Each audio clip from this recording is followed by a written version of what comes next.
ఔచిత్యాన్ని ప్రదర్శిస్తూ ఒక్క బొట్టు కూడా వృధా చేయనని ప్రతిజ్ఞ చేస్తున్నాను.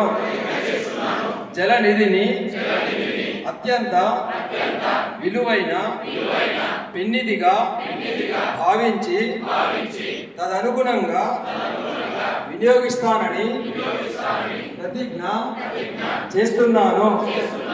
విఘ్నత పాటిస్తూ తెలివిగా నీటిని వినియోగించుకోవడం, నీరు వృధా కాకుండా చూడడంలో నేను నా కుటుంబ సభ్యులు, స్నేహితులు మరియు ఇరుగు పొరుగు వారిలో చైతన్యము తెస్తానని ప్రతిజ్ఞ చేస్తున్నాను.